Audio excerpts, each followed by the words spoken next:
Terjadi kecelakaan beruntun di gerbang tol Ciawi 2, Bogor, Jawa Barat.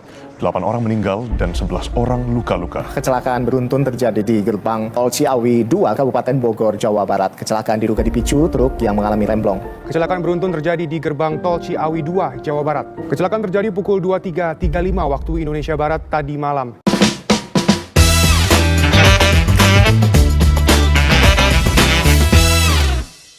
Halo semuanya, balik lagi bareng aku Lady di sini. Aku lagi bareng kita dan Airin.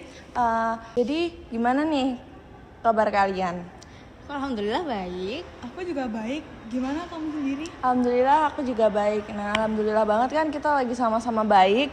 Boleh cerita sedikit nggak tentang perjalanan kalian tadi ke sini?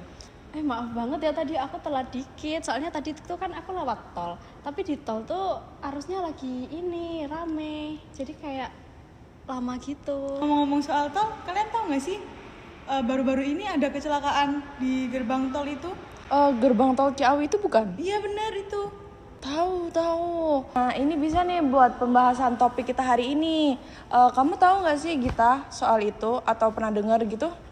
Yang di Ciawi itu ya, itu aku kayaknya pernah lihat deh seliweran gitu di media sosialku. Tapi kayak aku belum tahu nih, itu kronologinya gimana sih? Jadi itu kronologinya kecelakaan beruntun melibatkan 6 kendaraan termasuk sebuah truk tronton bermuatan galon. Nah itu terjadi di gerbang tol Ciawi 2 Bogor arah Jakarta pada Selasa tanggal 4 Februari 2025 kemarin ini sekitar pukul 11:30 malam. Kapolresta Bogor Kota Kombes Eko Prasetyo menjelaskan insiden ini bermula saat truk tronton dengan muatan galon melaju dari arah Ciawi menuju Jakarta dan melintas di ruas jalan tol Bogor Jakarta, tepatnya di gerbang tol Ciawi 2 di Kecamatan Bogor Timur, Kota Bogor. Nah, saat melintas itu, truk pengangkut galon diduga mengalami gagal fungsi rem atau biasanya remblong itu disebutnya. Iya. Nah, itu mengakibatkan truk tersebut menabrak kendaraan lain yang sedang melakukan transaksi pembayaran e-tol. Nah, kecelakaan lalu lintas ini nggak dapat dihindari hingga melibatkan 6 kendaraan. 3 kendaraannya terbakar dan 3 lainnya rusak parah. Namun separah itu? Iya. Muatannya galon lagi, berarti galonnya berceceran nggak sih? Iya, berceceran dan sampai ada yang kebakar loh. Dari kejadian itu udah udah diselidiki belum sih sama kepolisian? Udah. Nah, supir truknya sendiri udah membuat pengakuan nih. Oh iya, cepet ya? Iya, dari pengakuan supir truk itu, dia bilang kalau remnya itu nggak bisa berfungsi.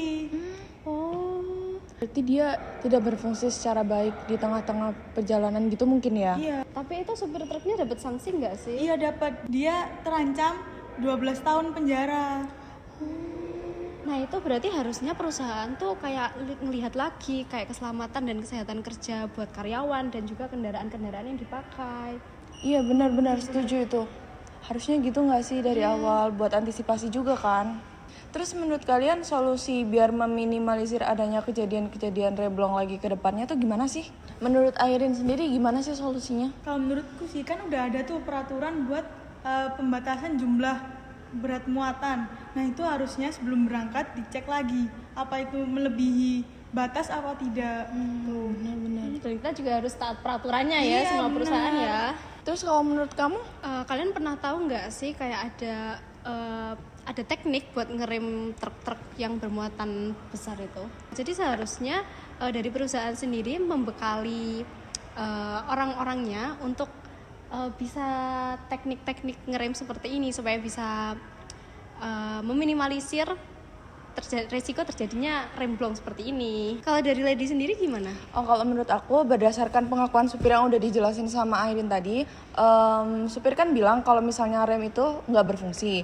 Nah seharusnya sebelum mereka mulai jalan itu perusahaan harus tahu kondisi kendaraan itu dulu, kayak misalnya mesinnya itu stabil atau enggak buat dijalanin, atau remnya itu udah berfungsi atau enggak, kendaraan tersebut itu bisa nggak buat dijalanin dalam buat perjalanan jauh gitu. Hal ini kan juga bisa digunain buat meminimalisir adanya kejadian kecelakaan itu tadi kan. Terus juga kalau memang supirnya baru tahu di tengah-tengah mereka lagi perjalanan, itu mungkin supir bisa menepi dulu terus ngecek mesinnya yang bermasalah. Jadi kayak nggak dibawa lanjut terus yang mengakibatkan akibat fatal adanya kecelakaan itu tadi. Itu sih menurut aku. Setuju sih, setuju. Mungkin segitu dulu kali ya dari kita. Jadi intinya di sini kita bisa ambil inti kalau misalnya perusahaan itu perlu banget buat nerapin kesehatan keselamatan kerja yang baik dan benar untuk menghindari adanya kejadian-kejadian yang tidak diinginkan. Terima kasih ya sebelumnya Gita sama Airin udah mau sharing bareng sama aku sama teman-teman juga. Sampai ketemu lagi di podcast selanjutnya ya. Bye-bye.